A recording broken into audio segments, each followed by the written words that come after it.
Hola, soy Harley Schlanger. Bienvenidos a nuestro diálogo semanal con Helga Sepp-LaRouche, fundadora y presidente del Instituto Schiller.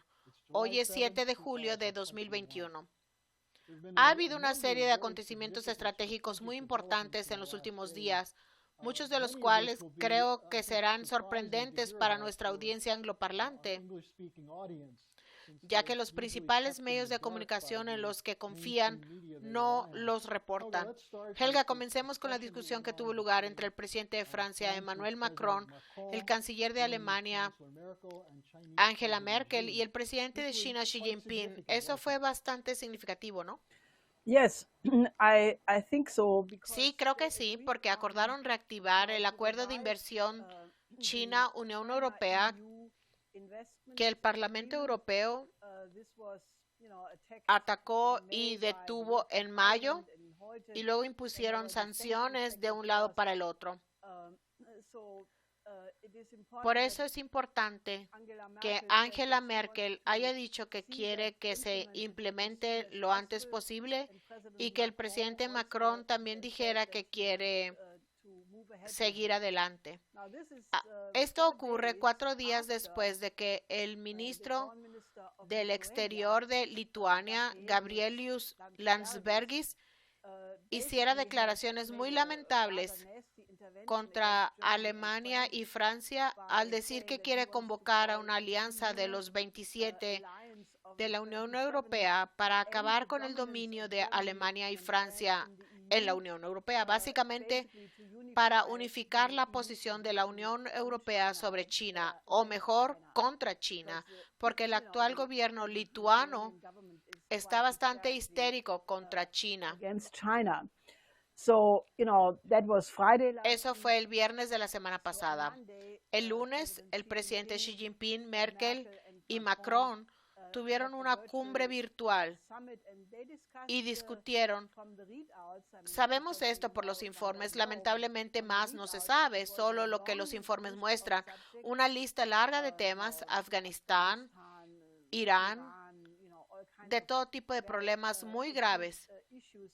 But I thought Yo creo que el one único point which punto que was sticking destacó out por to me ser is extremely extremadamente positivo positive is that es they que agreed acordaron que that they coordinarían would coordinate la policy política concerning relativa al sustainable desarrollo development. africano.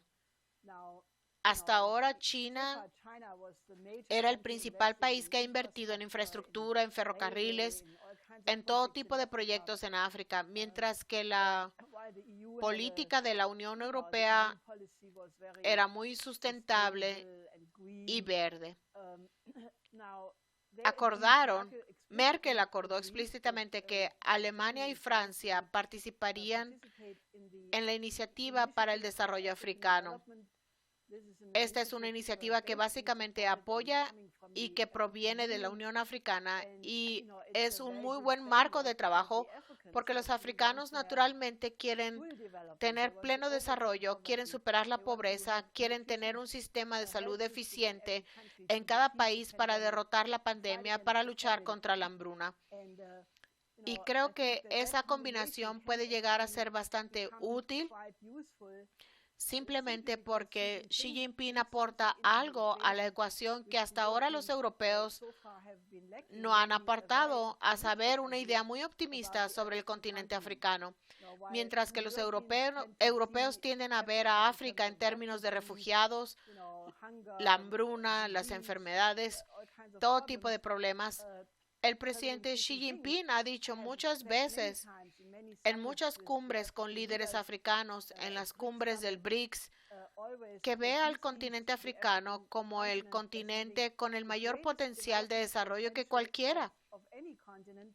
simply for simplemente the por fact el that hecho de the que la edad average promedio age de la of the gente es people is baja, very young. son muy I jóvenes. think it's under Creo que el 20. promedio es Now menor that de means that 20. if Ahora you eso now significa put que si in se new crea development el verdadero infrastructure, desarrollo, la infraestructura, industry, la industria, industrialization of la industrialización agriculture, de la if agricultura, you get si se skills capacitara to a these estos young jóvenes, people, entonces then África, Africa, which will que be será by con far the mucho el continente population, con la mayor the población en unos continent pocos with the años, most population in a few in a few years, Eso significaría que el continente africano pudiera convertirse en el motor de la economía mundial.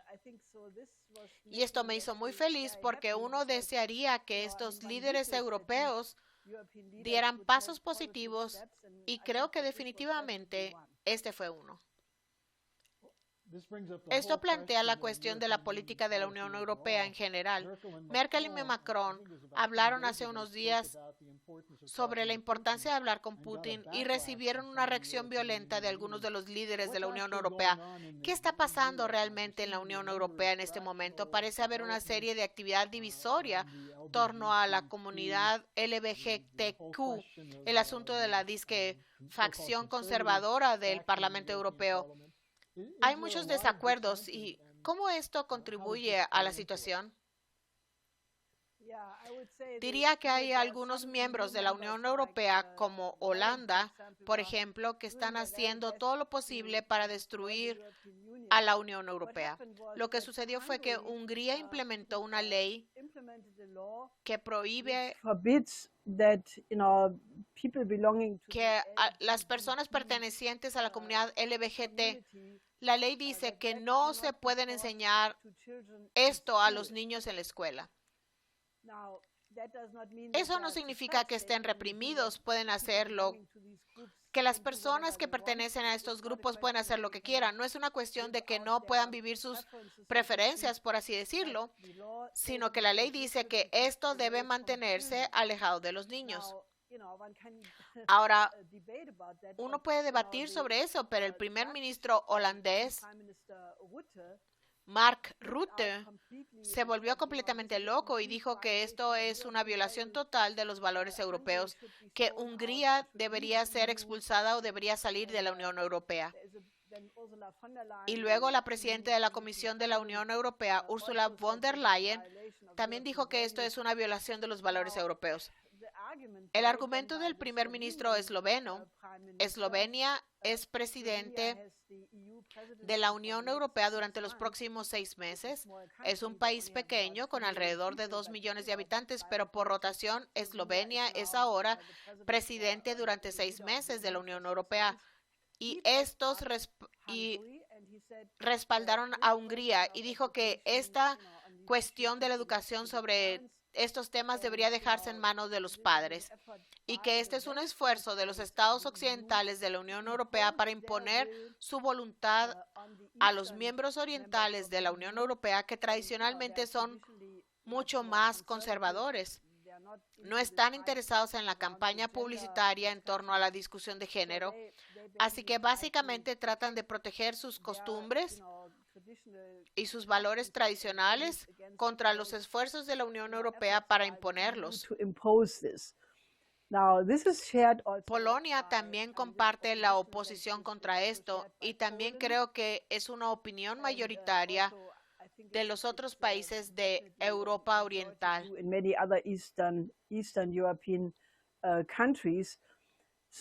Así que creo que los ataques de la Unión Europea a estos miembros son completamente perjudiciales. Tenemos el conflicto sobre Rusia, en el que los estados bálticos y Polonia están completamente locos. Luego tenemos esta llamada discusión LGBT que divide Oriente y Occidente. Y luego está el conflicto sobre China. Y en el contexto de todo esto, 16 partidos han firmado un memorando oponiéndose a la idea de que la Unión Europea debería convertirse en un Estado supranacional, tratando de implementar valores y reglas con las que no están de acuerdo. Esto es Orbán de Hungría, la Lega en Italia, Marine Le Pen, etcétera. Pero 16 partidos no es poca cosa. Formarán una facción en el Parlamento Europeo que tendrá un total de 115 escaños, por lo que es un bloque significativo de personas que no están de acuerdo con este Estado europeo y todos los valores que acompañan al sistema liberal. Y creo que la actitud de la burocracia de la Unión Europea tratando de aporrear a estas personas y países solo conducirá a una mayor desunión.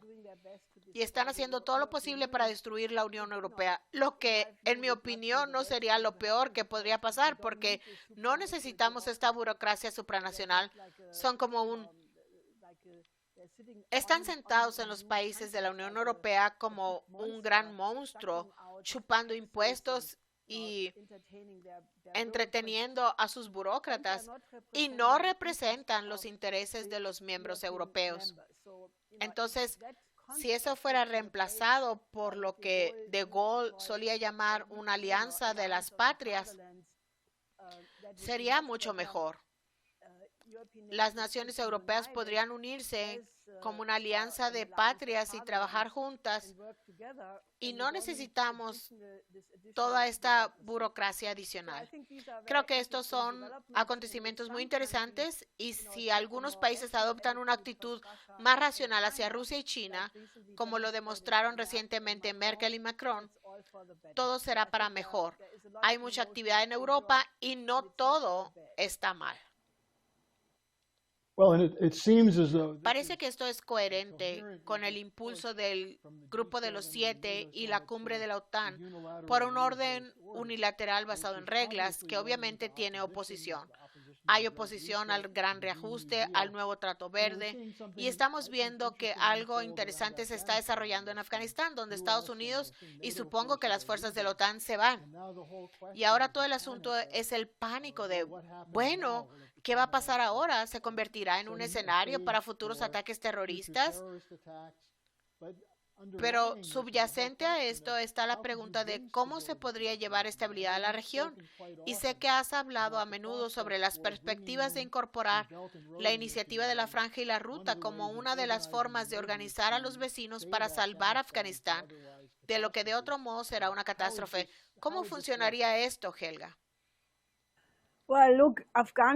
Lo de Afganistán fue una guerra. He dicho que estaba mal definida desde el principio, porque si creen que fue el ataque del 11 de septiembre, la razón por la que la OTAN invocó el artículo 5. Ahora, este es un tema completamente diferente, porque el 11 de septiembre, como hemos discutido muchas veces en este programa, no fue exactamente lo que dice la historia oficial, y la comisión del 11 de septiembre dejó muchas interrogantes. Ahora, Bin Laden se fue hace mucho tiempo, pero la guerra se prolongó durante 20 años. Hace ya 10 años publicamos en Alemania un informe especial diciendo básicamente que esta guerra estaba mal definida. Si no se define al enemigo de una manera clara, no se puede ganar. Luego, hace 2 años, en 2019, en este informe especial, que por cierto criticamos el hecho de que la producción de opio, donde se desplegaron las tropas británicas, la producción de opio aumentó creo que 40 veces. Así que exigimos que eso se detuviera.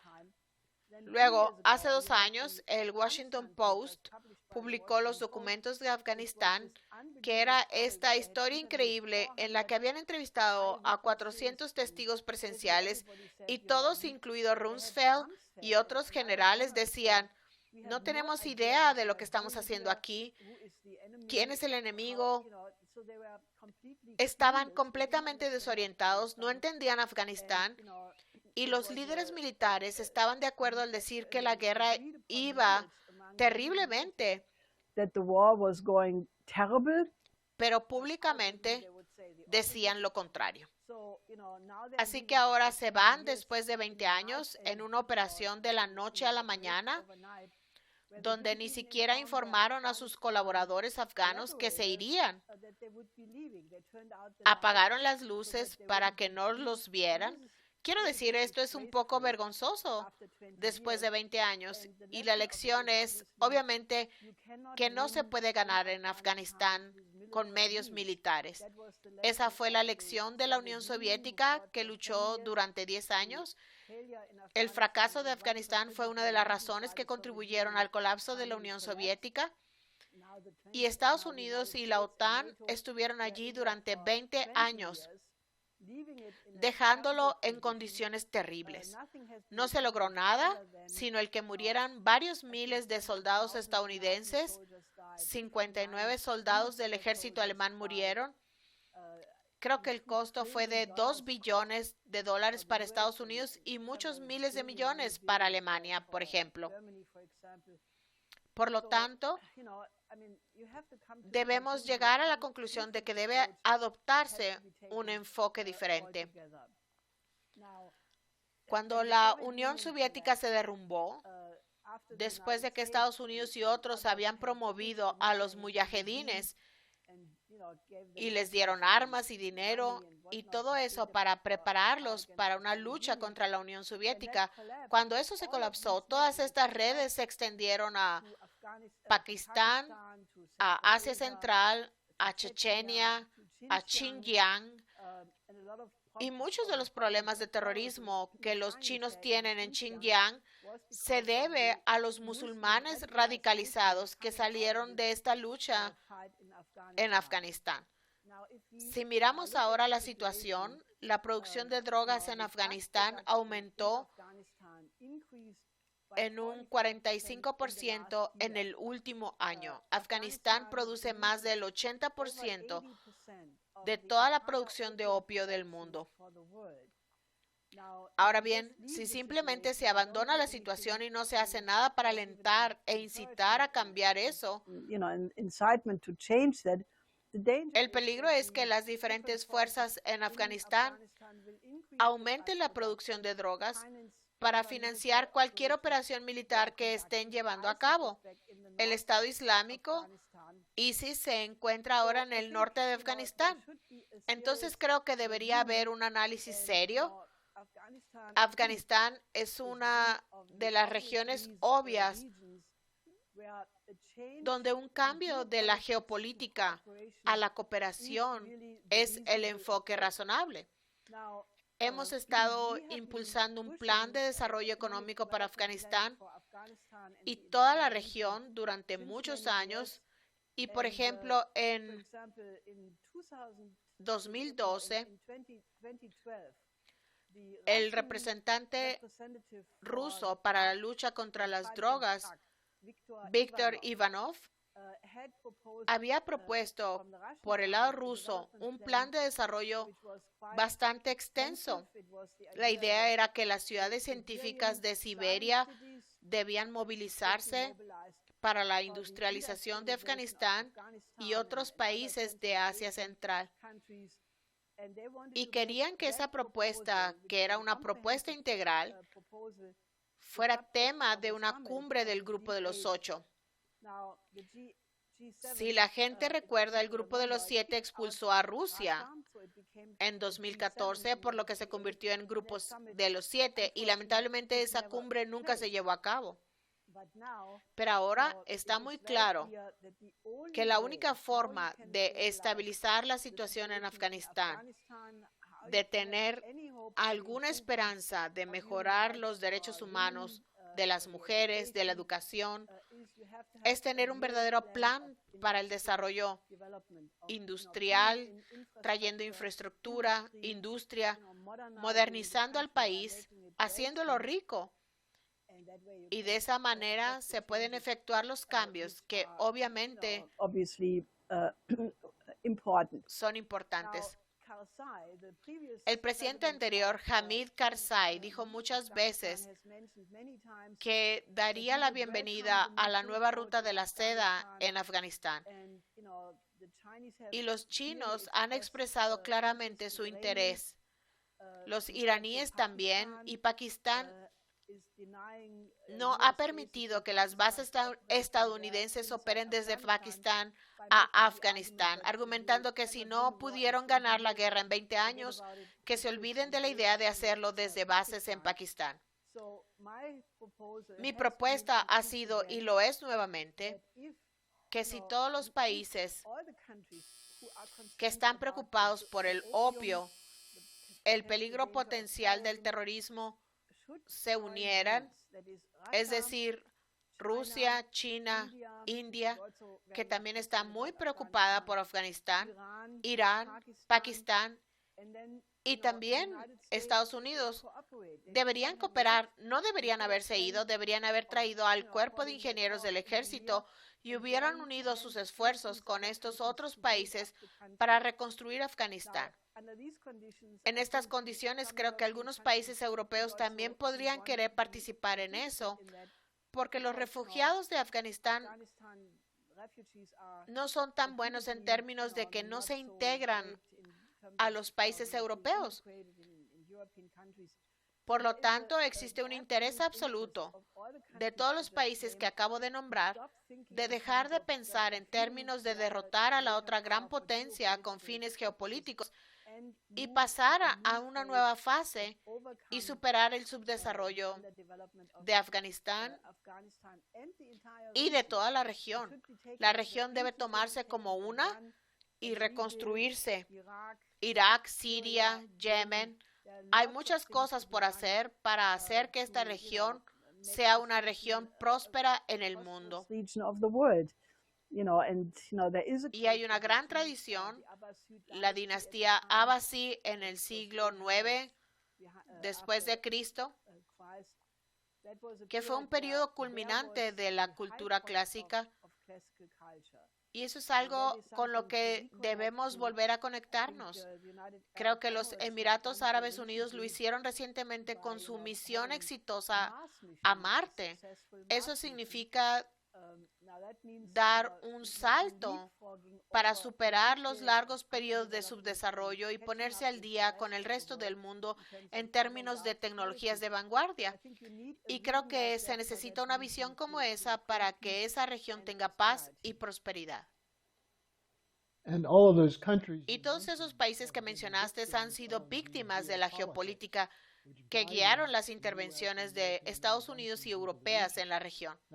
Ahora hay otro asunto que tuvo lugar fuera de la burbuja que hace que la mayoría de la gente vea los eventos en el mundo controlados por los medios de comunicación, por lo que la gente no tiene idea de lo que realmente está sucediendo, pero en realidad es bastante fascinante. Se está celebrando el centenario de la fundación del Partido Comunista de China, que incluyó un evento muy espectacular de la conferencia de líderes de partidos al que se dirigió Xi Jinping. Explícale a la gente lo que esto representa, porque cuando hablamos de superar el subdesarrollo, esta es en realidad la historia de la China moderna. Sí, sé que cuando se menciona la palabra comunismo, muchas personas sufren un infarto y se mueren. Pero China no es el tipo de comunismo como el que había en la Unión Soviética o en la República Democrática Alemana u otros países del Pacto de Varsovia. Es un socialismo chino con características chinas.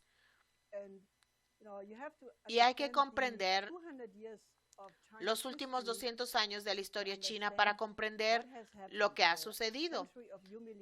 El siglo de la humillación, por ejemplo, en el que China fue atacada por muchos países, incluidas las potencias colonialistas europeas, por Japón, hubo las guerras de opio del Imperio Británico. Entonces, cuando se fundó el Partido Comunista en 1921, fue en el contexto del Tratado de Versalles, donde China había ganado una parte importante de la Primera Guerra Mundial, pero luego se le engañó para que no recuperara la antigua colonia alemana. Se le dio a Japón y eso fue uno de los elementos que contribuyeron al movimiento del 4 de mayo.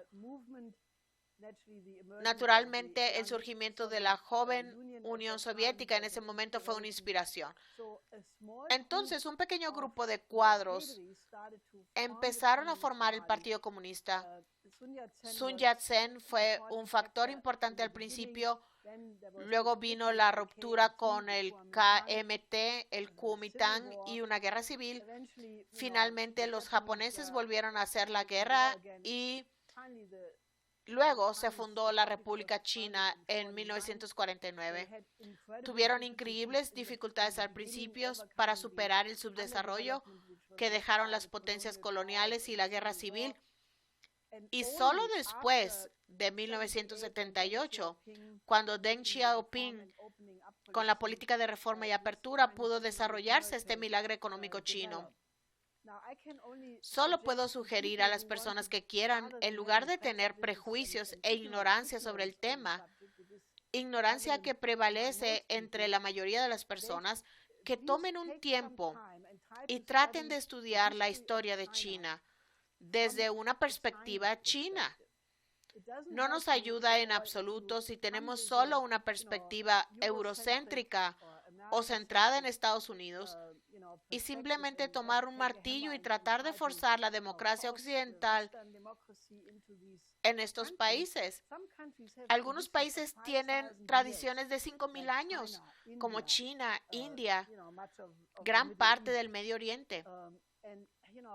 Y si se intenta simplemente imponer su muy joven, debo decir, sistema de valores occidentales en estas culturas antiguas, no funcionará. No se puede llevar la democracia a Irak, por ejemplo. Creo que la lección debería haberse aprendido no de la forma simplificada en que se intentó. Así que tómense un tiempo. Estoy segura de que aún se puede ver en YouTube o en algún lugar de la Internet el programa cultural de estas festividades. Esto se llamó Epic Journey y fue un espectáculo bastante increíble.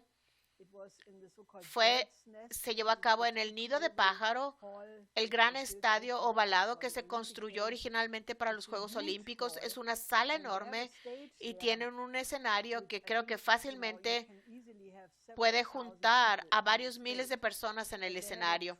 Y tuvieron un programa de 2 horas que mostró la historia de China a través de estas diferentes batallas y fases.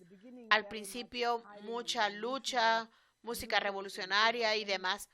Luego, después del 78, todo cambia y se concentran en la construcción hasta la actualidad. Y es bastante. Si quieren entender a China, tienen que verlo. Creo que uno debería intentar comprender otras culturas en lugar de rechazarlas porque son diferentes. Es diferente y algunas personas sufrirán un choque cultural, pero si quieren entender cómo piensan las naciones, cómo funcionan las culturas, entonces es muy gratificante hacerlo. Así que ese fue el viaje épico y luego ayer fue la celebración. Sí, fue una celebración del aniversario chino. Invitaron a más de 500 líderes de partidos políticos de todo el mundo, de 160 países, y alrededor de 10,000 miembros de estos partidos participaron en una conferencia virtual. Y Xi Jinping pronunció un discurso muy hermoso donde dijo que el principal interés de China es ayudar al mundo a superar el subdesarrollo y también seguir la idea de que ningún país debe quedarse atrás. Luego hablaron muchos otros líderes, algunos de ellos eran jefes de Estado, presidentes, primeros ministros y líderes de partidos al mismo tiempo, otros solo líderes de partido. Entre las personas que hablaron, y no estoy diciendo que esta sea una lista completa, estaban Cyril Ramaphosa, quien habló primero desde Sudáfrica, luego el expresidente Nursultán Nazarbayev de Kazajstán, el primer ministro Imran Khan de Pakistán, luego muchos líderes de África, después el presidente Alberto Fernández de Argentina, el presidente Vučić de Serbia.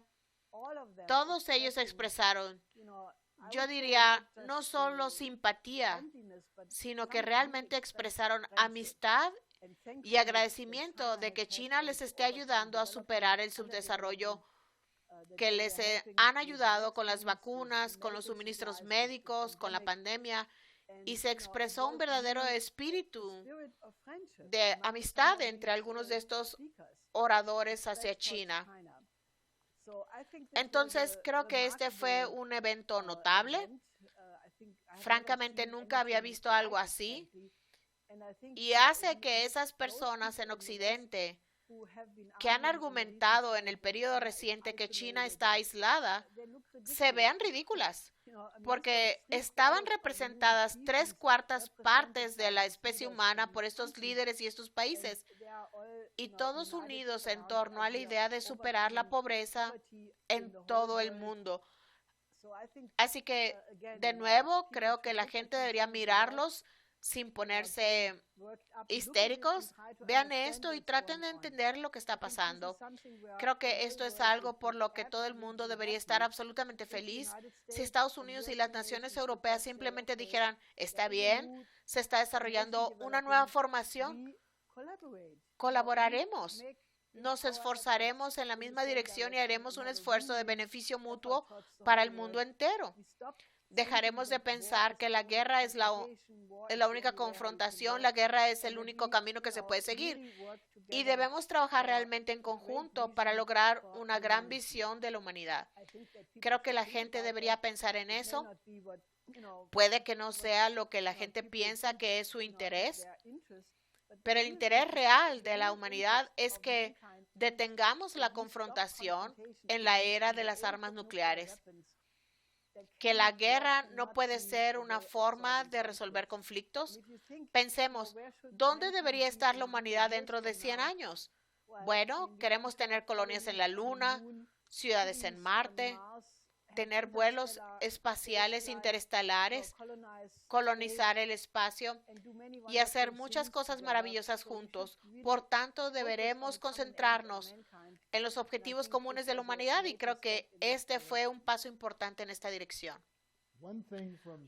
Una cosa del discurso de Xi que realmente me llamó la atención como lo hizo justo después de la celebración de la Declaración de Independencia de Estados Unidos, dijo, todos los países son libres de elegir su propio camino.